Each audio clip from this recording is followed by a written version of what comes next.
Ladies and gentlemen, welcome back to another edition of Tailgate in the Quad on the Belly Up Sports Podcast Network. As always, I'm here with Ciarnan. Ciarnan, how you doing, bud? Doing great after the Indiana win, but we'll see what happens in the final. Yeah, that was something. And I think we called it last week. I think we both agreed on both games, and we were both right. But we'll get into our game recap a little bit later on the show because there's a ton of news for it being essentially Natty week. Yeah. A lot of it portal news, but also some rule changes, and we'll jump right into the first one. I don't have any weird euphoria topics this week. So if Thank anyone God. kind of clicked on and saw that and clicked off last week, don't worry. We're not going to talk about euphoria. But coaches are pushing for a change to the redshirt rule. A couple years ago, it was if you played one single snap, you lost your red shirt, except for medical reasons. Then they added it to 4 games and said if you play 4 games, you can still keep it. Now coaches want it to be 9. And my thought is, why not just give them 5 years of eligibility? Yeah. Mm-hmm. It's pointless. It's half the season. It's 75% of a season. Yeah. It's ridiculous.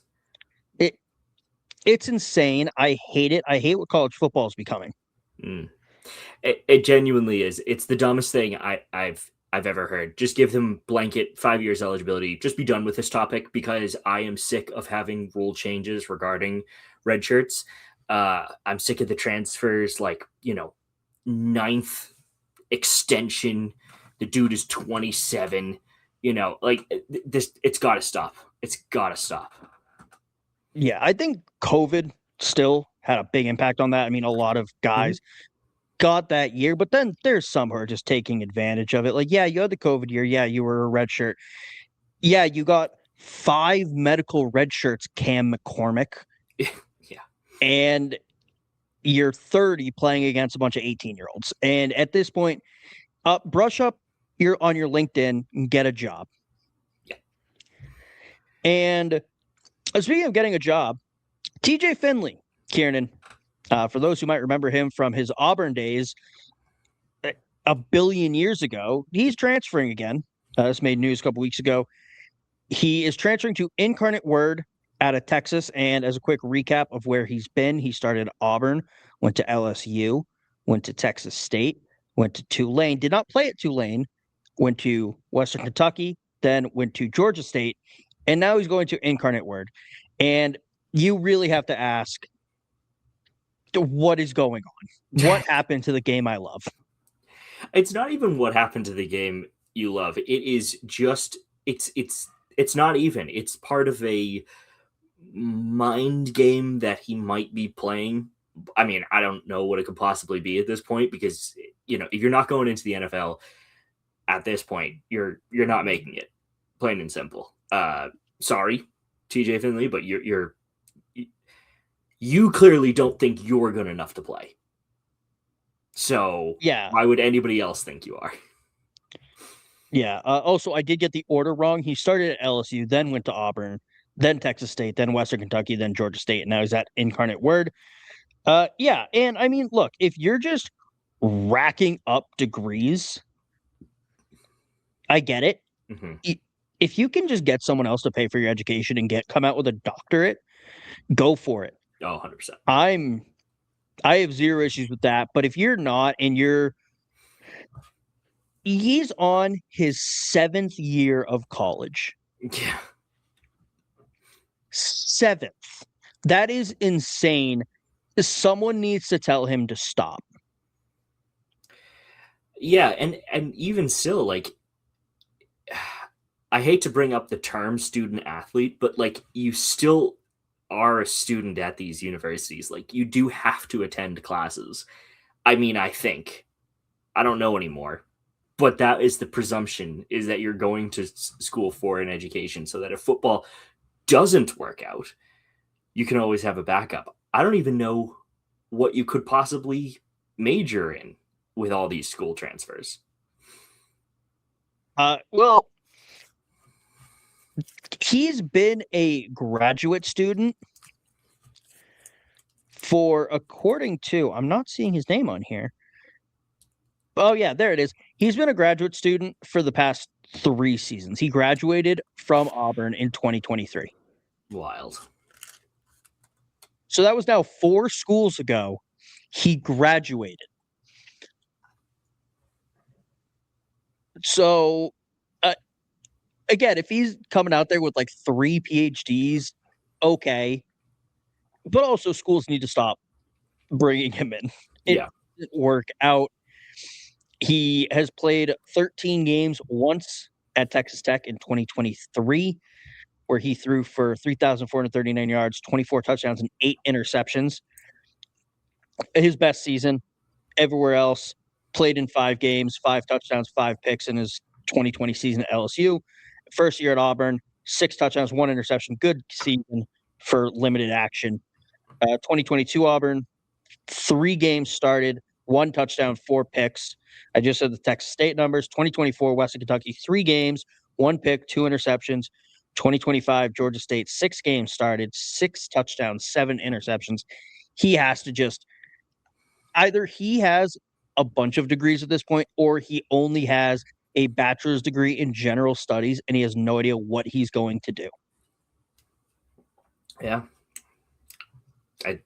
There's nothing more we can say. It's like you either it's it's like what the Joker said to the Batman at the end of the Dark Knight. It's like or rather Harvey Dent says it, but you either live long enough to die or live long enough to see yourself become yeah, I got the quote mixed up. That I did. You either die a hero or live long enough to see yourself become the villain.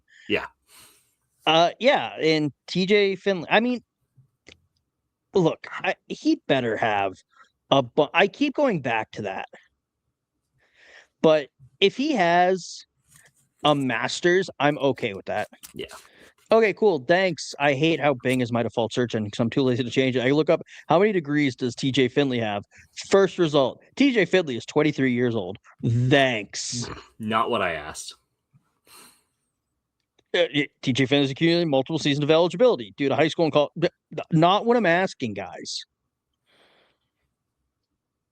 See if Google's AI Center.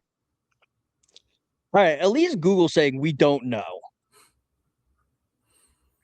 So yeah, it's insane.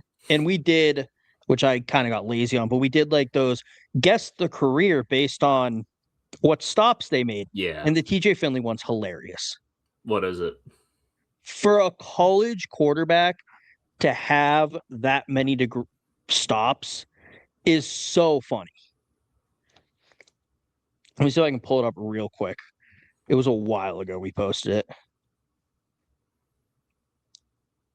And yeah, and there's a bunch more portal news as I'm trying to pull this up. This is great podcasting, by the way, just listening to me scroll. At least on YouTube, they can watch me scroll. Oh, God, how long ago did I post this? There it is.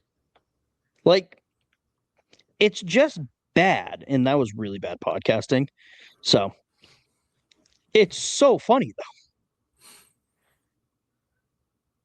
This should not be a college athlete's guess the player. Yeah, that's wild. And if you're listening to the podcast instead of watching on YouTube, first off, watch it on YouTube. It's a lot better. You can look at us, our ugly mugs, for an hour. But you got LSU to Auburn to Texas State to Western Kentucky to Tulane. Didn't play for Tulane. And then Georgia State. And then I'll have to update this with Incarnate Word. I'm running out of room on the graphic. It is asinine that they're still giving this kid a spot on the roster. Yeah. At what point do we say enough is enough, Ciarnan? Now is the time. Apparently, and no one else is saying it, but we'll be brave enough to say it, Ciarnan. Enough is enough.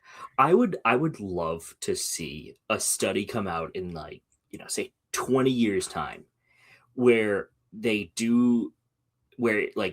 transcripts are the data from transcripts of all these different types of players are correlated and see like where they ended up based on the number of transfers and what degrees they were able to attain at particular universities over the COVID, span. I would pay to see that. They're already starting to do something like that with just regular students. So, like, I think it was UC Davis might have. They did a study or they put out numbers on their students and how many of them have to take remedial math. Mm. They used to offer one class for that, and now they have to offer 2 or 3 a subject post COVID because the knowledge gaps are just too big. That is insane. If that's not the downfall of us as a society as a whole, I don't know what is. Yeah. No, it's insane. It's And terrifying. it all started with people transferring schools. So it all started with a bat in China. No. All right, moving on to other transfer portal news. Sam Leavitt transferring from Arizona State to LSU. Lane gets his quarterback after seemingly trying to get every single quarterback on the market from Damon Williams Jr. out of Washington. Very much tampering with him. To Brendan Sorsby, who transferred to Texas Tech, which we'll touch on in a minute. To I don't know if they offered Ty Simpson, but I would be surprised if they didn't. Thoughts on Levitt to LSU? It makes sense. Lane gets his guy, and Levitt gets a program that has apparently unlimited resources. So it's the best of both worlds. Sucks for ASU, but honestly, who cares? Yeah, That's they have unlimited. Yeah, not to say anything bad about ASU. Not to, like, it's not one of those things like, oh yeah, you were never a powerhouse. You had a good season 2 or 3 seasons ago, and now you're kind of back where you originally were. So it's fine. I think they're better than they were before. They were a blip last year. I don't think they'll be this great ascending program like we're seeing out of Indiana currently.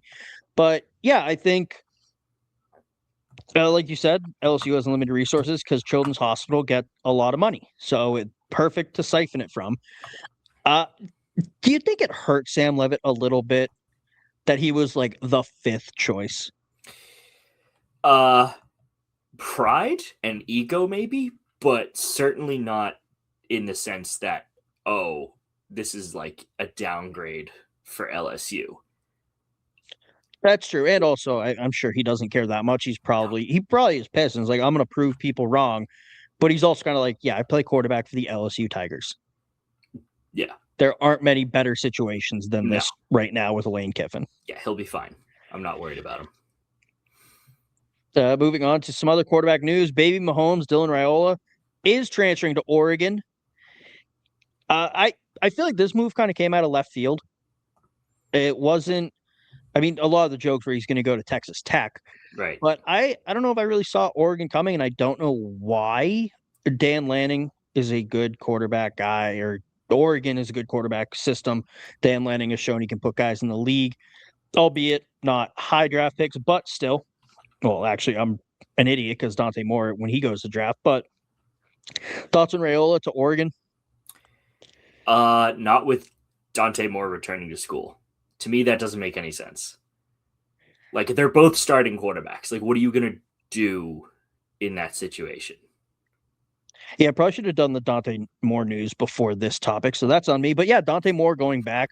I did see something comparing it to what Dante Moore did going to Oregon with Dylan Gabriel firmly entrenched there as the starter, going in as a backup, learning, developing, and then using that as a big jumping off point to where now he was going to be the number 2 overall pick, and he decided to listen to Todd McShay and go back to school to avoid the Jets. Fair. Which I don't know if we talked about. I feel like it was one of those things. It was like right after we recorded or early in the week and other stuff buried it. I understand wanting to avoid the Jets.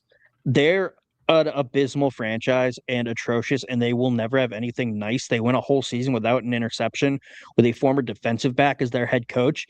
Shameful display. But every team picking this high, not every, but 99% of teams picking this high are going to be dysfunctional. Yeah. They are a top 5 pick for a reason. So if it's not the Jets this year, it's probably going to be the Jets next year, Dante. So I really hope that did not go into his decision-making process. I can't imagine it would. Yeah, but so I can see that though from Dylan Raiola's perspective, developed for a year. He wasn't going to be a high pick, I don't think, except for the traits that people fall in love with. But he didn't show anything to make him a top pick. So I think this is a good move for him, actually. I think it will. We'll look back on it and go, yeah, that transfer's the right move. Also getting away from Matt Rule. Yes, that will probably help. Which is weird. Matt Rule has a weird career. He usually year 3 is his big coming out party at a school. He did it at Temple. He did it at Baylor. And then Nebraska, and Dylan Raiola's injury didn't help, but it wasn't. I feel like expectations were a lot higher for the Cornhuskers and just didn't meet them. And now they're going to have to find a new quarterback. And maybe a new coach next year if they fire Rule or he goes somewhere else. I don't know if he will, but TJ Finley's probably available. Probably. He's going to be one of those guys who announces he's transferring to a school, goes to the school, then a week later hits the portal. Yeah, that's exactly what's going to happen. I did see someone post like, oh, TJ Finley is just using NIL to tour the country. No, he's not. He's using NIL to tour the South. He's not going further north than Kentucky, and he's not going further west than Texas. Exclusively the South is all TJ Finley cares about. And I kind of love it. Oregon, though, continuing to load up number 1 safety in the portal. Coy Parrish from Minnesota is transferring to Oregon, so maybe that'll prevent them from losing by 30 points in the playoffs next year. No more needs to be said. They know what they've done. Perfect. Cam Coleman, Auburn's fancy toy, who I had to hear all the time how he was better than Ryan Williams and how he was the best wide receiver, or going to be the best wide receiver in college football, has decided to transfer to the Texas Longhorns. Arch Manning gets a fun new toy in what might be his last year of college football. Steve Sarkisian, offensive guru he is. What were your thoughts on Coleman to Auburn, or to Texas, excuse me? This actually makes a ton of sense for both Coleman and Texas, is because of the exact situation that you just described, with Arch Manning being able to throw to a really, really solid target constantly will be a big boon for Texas. And I think it might get both Arch Manning over the hurdle of playing poorly. I would say poorly this year. Definitely picked it up in the second half of the season, but to start out, it was abysmal. And to have somebody in his back pocket that he can thoroughly rely on, I think is the big thing. It's more a consistency thing. Like, Arch Manning can long bomb it all he wants, but if he has a guy like Coleman that can, go up for a ball and take a hit while doing it, it's a reassuring thing for the offense as a whole. Yeah, and I think the only question left really is Texas back? They need to make it to a national championship and possibly win one. Well, Sam Ehlinger said they're back after winning a bowl game, so let's not get ahead of ourselves. Maybe getting a top receiver in the portal means they're back, Ciarnan. That's their version. Staying in the state of Texas, Brennan Sorsby from Cincinnati has transferred to Texas Tech. A lot of people are saying, oh, this is such a great move. Baron Morton is the reason they lost to Oregon. Listen, I remember when y'all were sucking Baron Morton off all year. I was doing it too. So to suddenly say, well, it's his fault. Are we sure it's just not the offensive line didn't play that well against Oregon? Are we sure Brendan Sorsby is going to solve all the problems that Baron Morton somehow created in the last month of the season?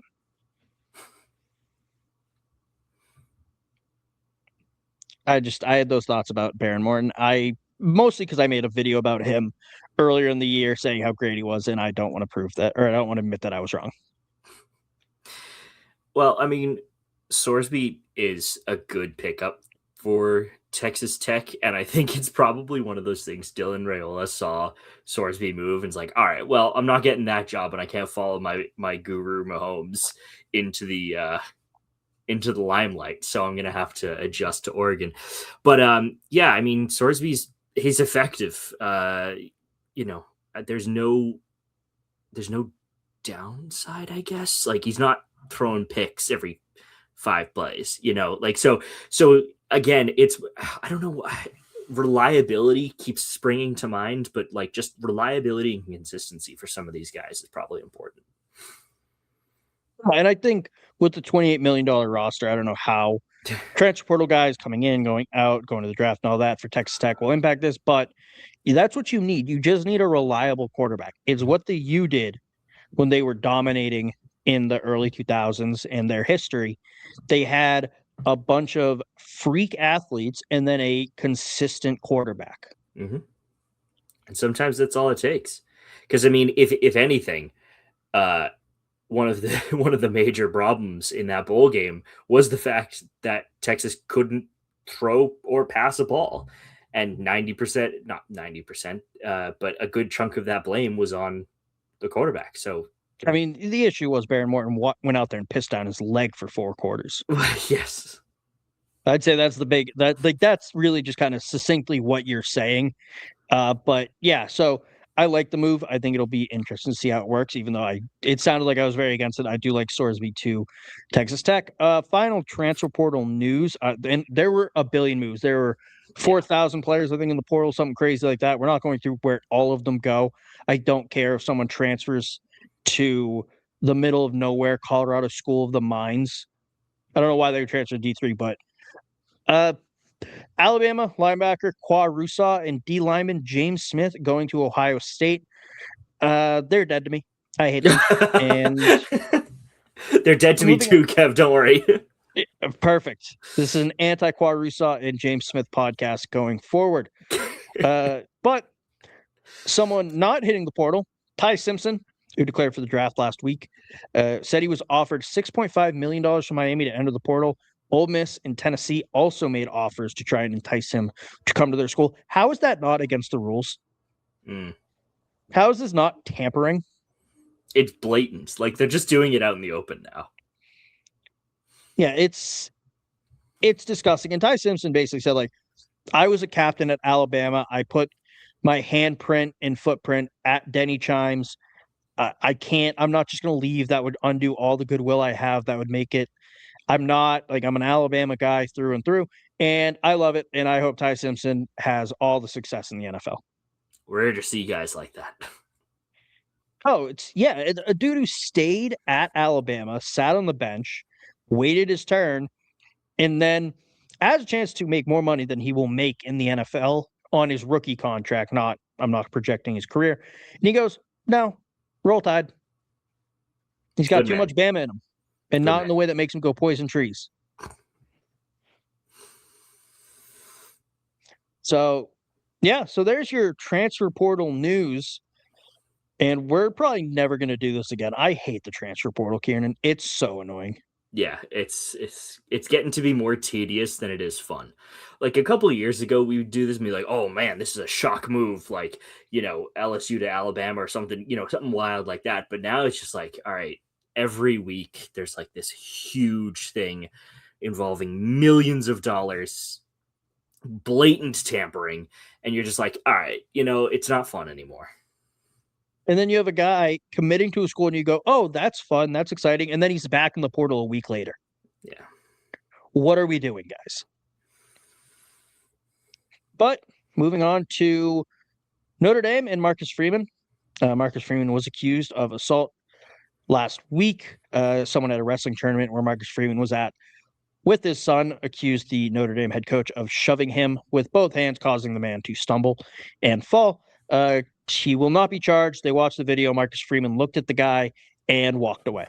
Ciarnan, what were your thoughts on Marcus Freeman not being charged and also being threatened with litigation? That is the stupidest police report that they probably have ever written in their entire lives. They're just going, all right, not only did you not stumble, because sometimes you can get caught off guard with a glancing arm or something like that if you're just not prepared for it. Not only did you not stumble, Marcus Freeman didn't even initiate contact. Kind of just brushed somebody away, which is a perfectly reasonable thing to do in any case. Marcus Freeman also didn't initiate anything. The No. the guy who was accusing him walked over to Freeman and started jawing at him. You got to have a set of stones on you to think you're more important than a college football coach at a youth wrestling tournament. Yeah. Also, the prosecutor's quote: "Mr. Freeman turned toward the complaint and paused for approximately 1 second. Mr. Freeman then left the auditorium at a walk." Throw the book at him. Yeah, you know what, Ciarnan? This is not the kind of thing that Notre Dame can stand for. They should fire Marcus Freeman immediately. But they should wait. They should use all their resources to try to fire him with cause for the absolute heinous act of walking away from a guy harassing him. How dare he? How dare he? It's not what Jesus would want. You can't have him around our youth, Ciarnan. He needs to go. Dangerous. He's a dangerous man. I don't want to over exaggerate and I don't want to overreact. Get this man off the streets.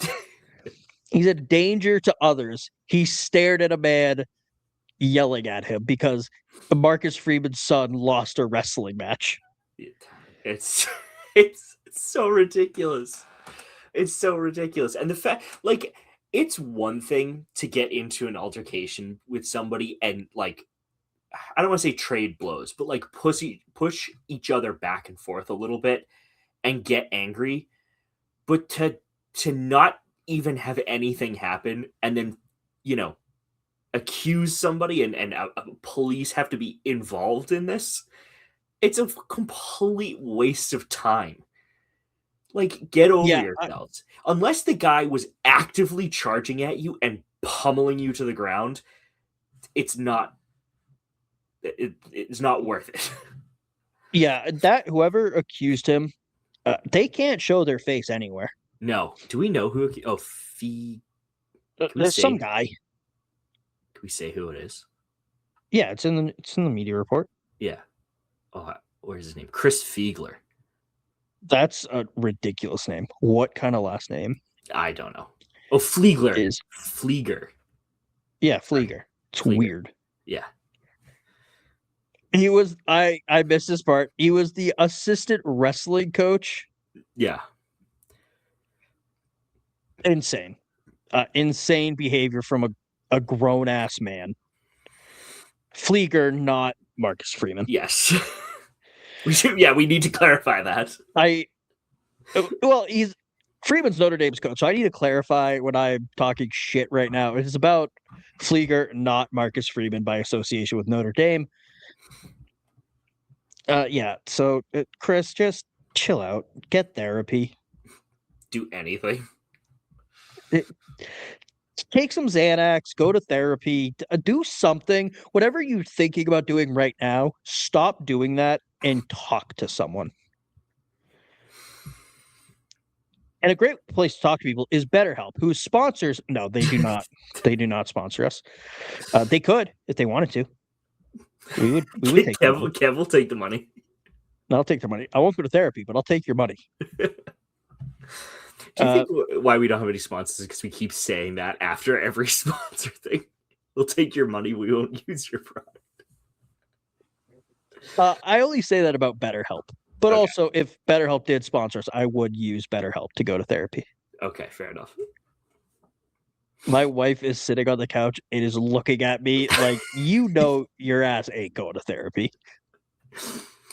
Oh, that's gold. Moving on to our favorite topic, Ciarnan. Playoff expansion.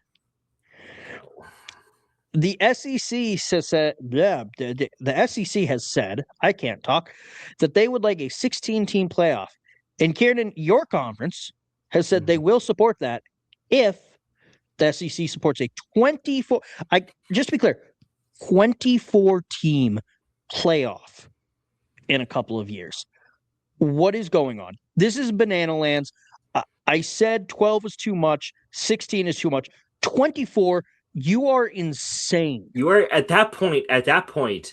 I refuse to accept that you're serious. I I think you are doing it purely as a joke at that point. It's not a joke here. It's like the Mr. Krabs clip. Oh, so like, what drove you to do this? Money. Money. That's what it's all about. They just want more money. They want to put more schools in so they can make more money, so they can, I don't know, roll around in it like Scrooge McDuck, I guess. I don't get it. I don't understand it. The guys at the top are already doing that. They're already swimming in piles of money. They can already afford any luxury car that they could possibly want. Have houses, have uh, you know, butlers for all I know. But like you don't need it. There's nothing that money is going to do to you that will make your life any better than it already is. That's fair. So the issue though with what's it going to do? It's going to let schools be able to take the regular season even less seriously. That is as well. Like people were rioting, partially because Notre Dame did not get in with 2 losses. Alabama got in with 3. But people were rioting that a 3-loss Alabama team got in. Something that I and everyone else with a brain has been saying would happen. The expanded playoff is not to get in scrappy upstarts. It's a more mulligans for the traditional powerhouses. So let's double the playoff field. Cool. Alabama, you get 4 mulligans. Maybe 5, depending on the year. I don't think a 7-5 team should be anywhere close to the playoffs. I don't think an 8-4 team should. I don't think a 9-3 team should. I also, now with the expanded playoffs, they have to, but I don't think a 2-loss team should be in contention for a national championship. And yeah, and 2014 playoff is the dumbest thing I've ever heard. And Ciarnan, I'm glad that I'm an SEC guy. I'm glad you're a Big Ten guy because both their conferences are being absolutely stupid. Absolutely. Like, for example, right? For example, if we went to a 24 team, right? And if we just took, the college football playoffs, top 24, the only school that misses out in this situation is 11-2 North Texas. Hilarious. Who are better, based purely on record, than 1, 2, 3, 4, 5, 6, 7, 8, 9, 10, and equal to a bunch of others, 10 schools that they're better than. So you're just like, you're sitting here back, you're going, okay, so what? Like, just let everybody in, basically. Just play cupcakes all year and don't even have a conference anymore. Just have all of your powerhouse programs play cupcakes for how many? If a 24 team that would knock us down to what? 8 games, I think?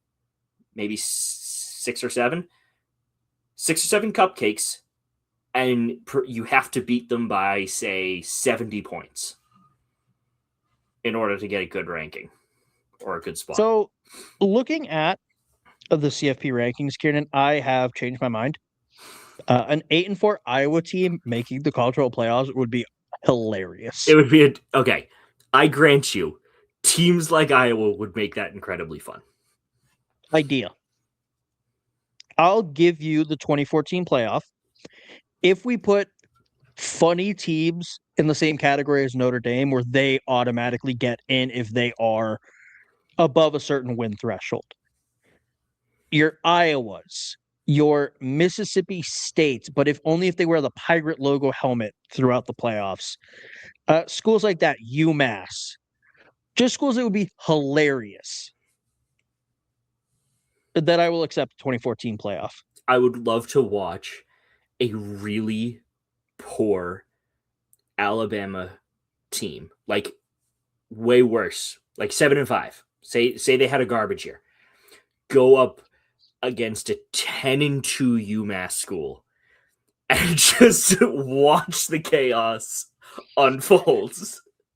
If Alabama, I don't care how good UMass is, if Alabama ever loses to them, every crash out that I've had on this show would look like child's play compared to the crash out I would have if Alabama lost to the UMass Minutemen. Oh my goodness, that would be chaotic. And I would love to agree with you and say I would have the same reaction if Penn State did that, except based on this past year, UMass 100% could beat Penn State. I don't think UMass could beat Penn State, but my God, that first half would be so stressful for you. I do think, regardless of It how would kill me bad, purely because my heart couldn't take it. that's true. Like, I do think UMass could keep it close for like a quarter. Be 0-0 just at the end of the first. And Yeah. me just blue in the face. You would be dead on the couch, Yeah. and then you would miss Penn State eventually winning by 70. Yeah, no, it's very valid. Oh god. So those are, I think, those are my conditions for a 2014 playoff. We need funny schools in. Yes, yeah. You can have the 24 teams if you put no, I have it better. You keep the top 4. Okay? You keep the top 4 of the FBS. And then you exclusively put in FCS schools, right? And just let them duke it out. And then the 4 schools will then play the top 4 teams in the FBS. Perfect. Or at the end of the season, and this isn't trying to steal your idea, at the end of the season, you have the FCS champion play the FBS champion. Oh, no, I like that too. Yeah. The FBS would win 99 times out of 100, but that 100th time would feed families.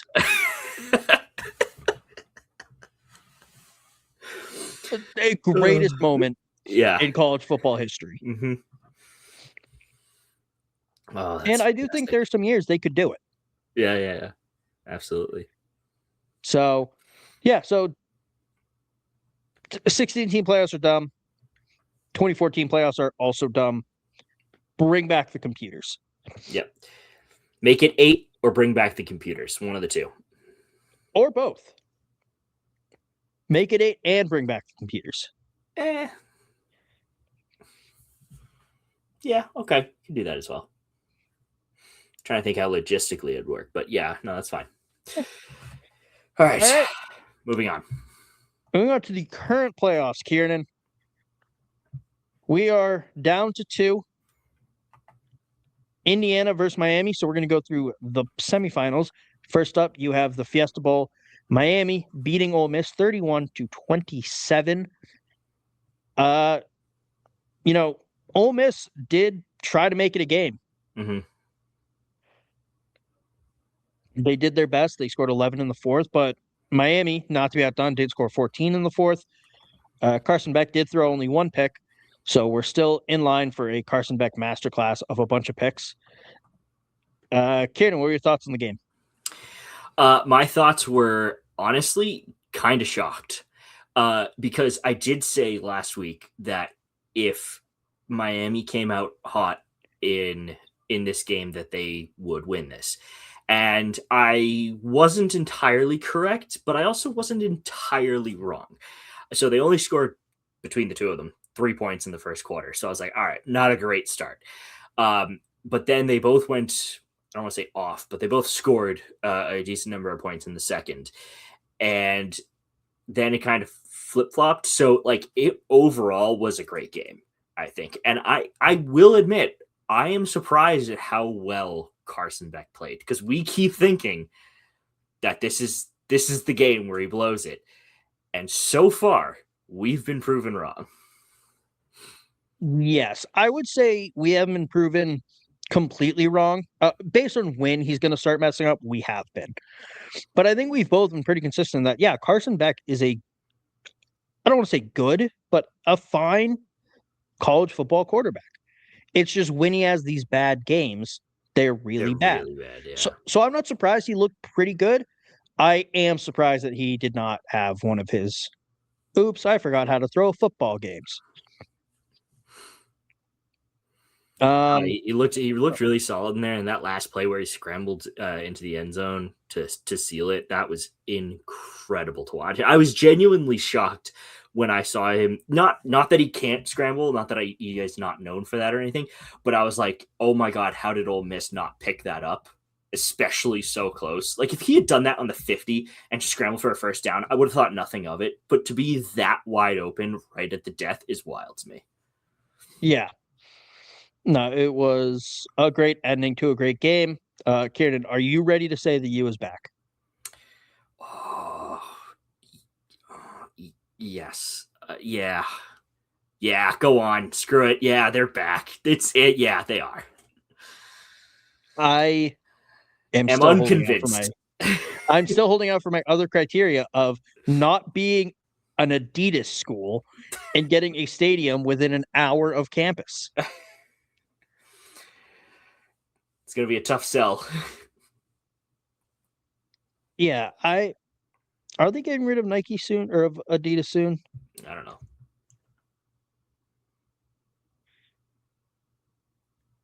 I hope so. They deserve it. Not see anything about it. A big thing for Miami was the fourth down conversions, which they were 2 of 2, and the time of possession. They simply held onto the ball longer than Ole Miss could.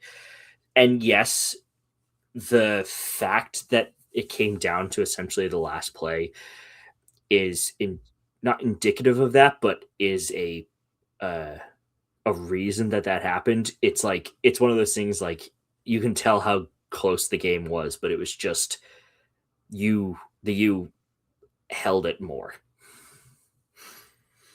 Yes. And also I think if I were an Ole Miss fan, I would be very optimistic going forward. I thought this team was going to look atrocious with a lot of their key coordinators being forced to return or go to Baton Rouge by Lane because Lane, let's be honest, is a petty bitch. But they look good. They still played well, and it sucks that Chambliss did not get his NCAA waiver because Ferris State does not keep medical records, which is hilarious in and of itself. But I would be very optimistic about Ole Miss going forward. Mm-hmm. Yeah. Did Pete Golden get the interim tag, or was he just made head coach immediately? Immediate head coach. Okay, yeah, that's what I thought. Which I understood why they did it. I had thoughts on it. I'm not the highest on Pete Golding, but I think he's kind of proved me wrong a little bit. He has done very well with the team. He's gotten the buy-in that I did sort of expect, but the results are showing on the field. So I don't want to say excited to see Ole Miss next year because I don't root for SEC teams, but I am interested in what they do. Fair enough. Moving on to the Peach Bowl, and my God, this was a massacre. Yeah, seriously. It just... I mean, from the get-go, too. Yeah, it was Indiana pick 6 right out the gate. Oh my God, it was so good. So good.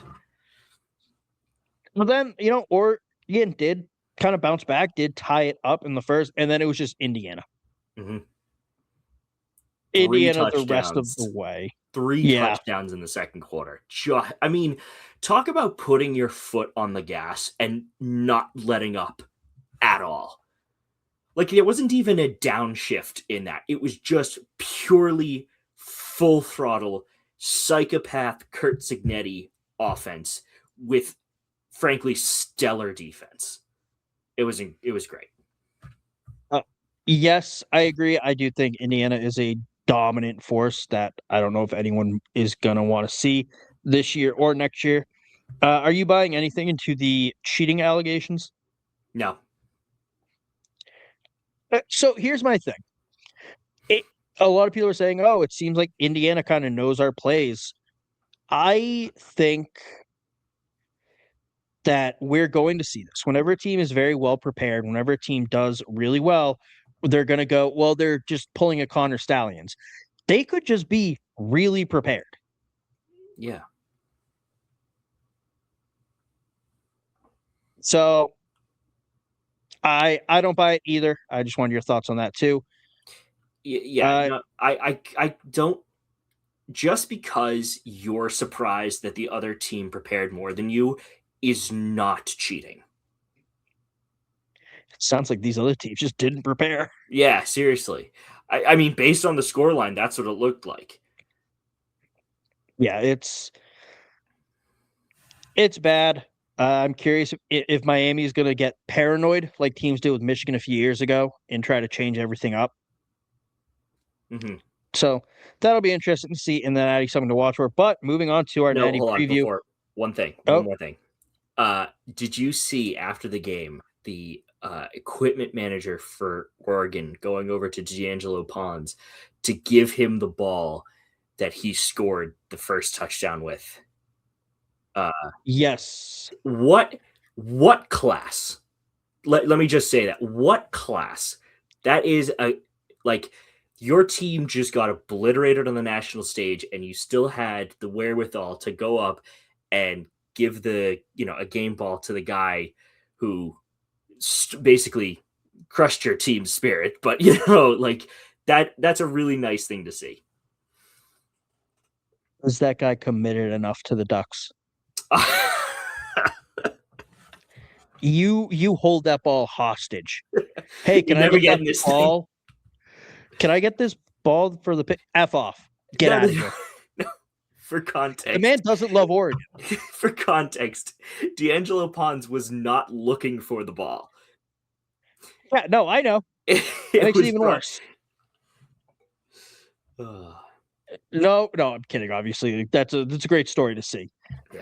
All right. But moving on to the Natty being played in Miami.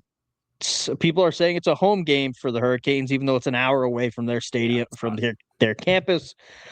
Indiana's an 8.5-point favorite going into this one. Ken, what are your thoughts on the game? I'll be honest with you. If it was anybody other than the Hurricanes, I could give you a fairly good prediction of what I thought. I genuinely don't know. Like, Indiana so far has proven that they can not only win the big games, they can dominate teams.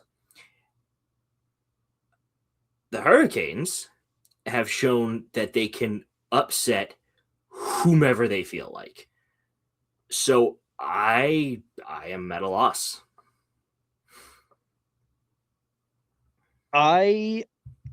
That's fair about Miami with upsets. And even though I made the joke, it is very similar to a home game for them. Mm-hmm. Indiana, it looks like every single playoff game so far has been a home game for them because their fans travel extremely well. And there's about 1 million alumni. Mm-hmm. Yes, that is an exaggeration. Yep. There's only 815,000 living alumni for Indiana. Oh, okay. That's a lot of people. But I doubted them early in the year. I hated it on Kurt Signetti. I never could hate on Mendoza. I love him. But Google Me has to be the hardest line in college football right now. Yeah. Indiana is one of the hardest teams in college football right now. They're running through people at an astonishing rate that we never thought would happen. And yeah, I got to go with the Hoosiers convincingly. All right. Wow. Do you have a pick, or are you just kind of not sure? I'm dancing around the pick. I really don't want to make one, but give me the Hoosiers. It's like it's one of those things you're looking at it, you're like, here's the statistics that show Indiana is absolutely dominant in every category. Right. But here is we have a team that just loves keep going. Loves to just keep going, and somehow, some way, they find a way. Whether that happens, I view it more as here's a team, an upstart. They've never been good. Never. Mm-hmm. I cannot emphasize. They have never been good at football. Correct.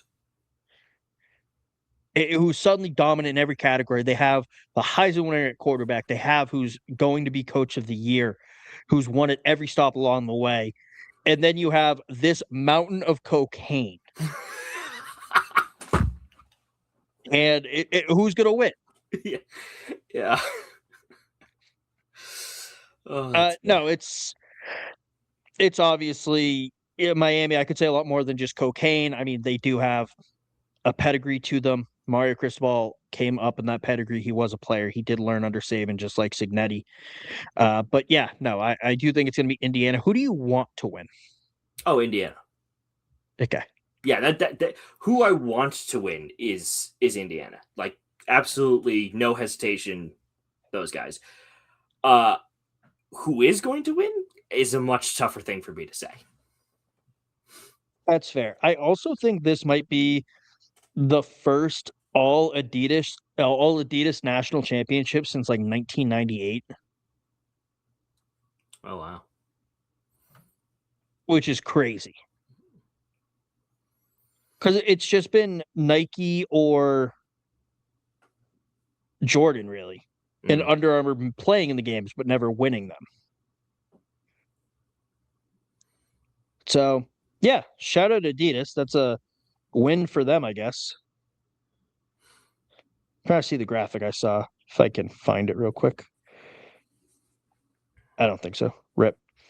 But yeah, so there you have our Natty preview. And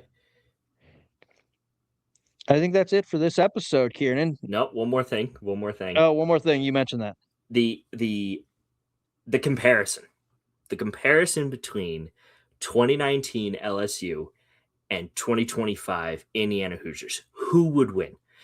Now you can go through every possible statistic, points per game, yards per carry, anything, and you can dissect this down to the finest details, and genuinely, I don't know who would win between the two. But some interesting comparisons came out of Sports Center. And instead of just comparing the teams, they compared the two Heisman winners, Burrow and Mendoza. All as well. Let's compare them. Let's see who did better, right? So to start off, they do this graphic and they say the similarities are scary. 15-0 versus 15-0. Great. Okay. Both teams can win. Scoring margin per game, 26.5 for Burrow, 31.5 for Mendoza. So slightly favoring Indiana Hoosiers. And then, yes, they both won the Heisman.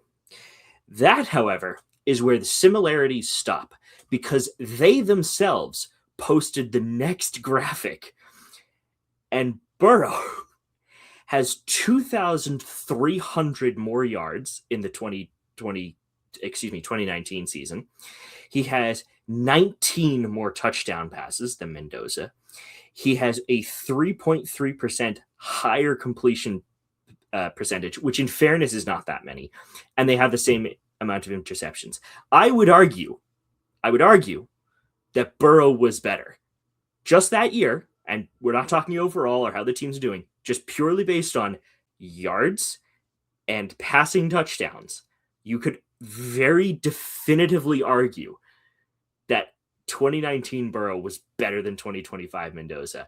Why do they insist on saying, oh my God, the differences are, the differences are scary, or like the similarities are scary or whatever? It's like, no, they aren't. They couldn't be more different. Yeah, no, it's not close. I think every single national champion will be compared to 2019 LSU going forward, just because in many people's minds that is the best team we've ever Oh, it seen. was, yeah. So everyone's going to be compared to them. But to try and lie and say, "Oh, they're so similar," no, they're not. No. You know what they are? So, yeah. You know what they are? They're great for the team that they are on. Because as much as we like to praise quarterbacks and praise skill players, it doesn't matter how good you are when your offensive line gets bull rushed, passed on every single play. So, Yeah, that's true. So, but yeah, Natty Monday at 7. I hate that it's on Monday. Make it it's Sunday. the worst thing ever. It's a holiday for a lot of people the next day, or crazy thought, make it Saturday like the rest of your season. Yeah, they were complaining about like there was a statistic about the number of viewers on the Thursday game. So which one was that? Was that Miami. that was Miami, right? They're like, 14.3 million average over the game, peak at 17.8. And someone goes, "Oh, the numbers aren't looking really good." And someone goes, "Yeah, well, maybe don't put it on a Thursday then. That will help." Yeah, no, I hate when they mess around with the schedule like this. It's insulting. It is. Like, we don't have anything better to do. Which, moving on to our last little topic, not about college football, about our upcoming schedule. We like being transparent with you guys. First off, announcement time.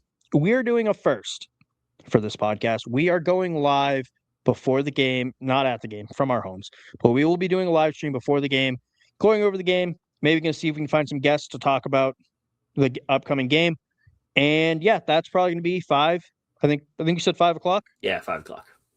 5 o'clock on Monday, on probably the Tailgate in the Quad YouTube, unless no one's using the belly up one. We'll tweet out a link. And yeah, you can check us out there. You can follow us at Quad Tailgate on Instagram, Instagram, Twitter, and TikTok to keep up with our shenanigans. And then after the Natty, we will do our regular post-Natty recap the week after, and then the week after that, or not the week after, the 2 days after, and then the week after that, we will be doing the first ever, I don't think we did this before, the first ever Tailgate Awards, where we will be giving awards to a bunch of people for just guys who killed it this year in college football, teams that killed it this year. And who knows, maybe we'll even tweet out some survey to get votes for our awards. And yeah, so follow us at Quad Tailgate on Twitter, which is where we'll probably post that. And everyone have a good, safe, fun rest of your week and weekend. Ciarnan, any thoughts before we get on out of here? Enjoy the game and go Hoosiers. Roll Hoosiers.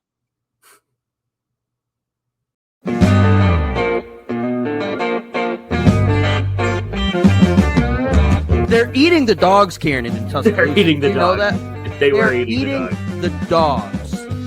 Oh, a meth raccoon. Yeah. Just awful. There is nothing good about this. It's the worst possible scenario for the CFP, for the national championship. Notre Dame is a mid-program with really good marketing. And the Michigan players are going to look at that, and anybody who's committing to Michigan in the next years and just go, I want to beat them even more. Like, I wanted to beat them when I first came to the school. Recruits are going to see this. You have, as some fans have put it, a mascot flashing their pop tussie out. Oh, God, that's going to be part of our intro next year. Oh, shit.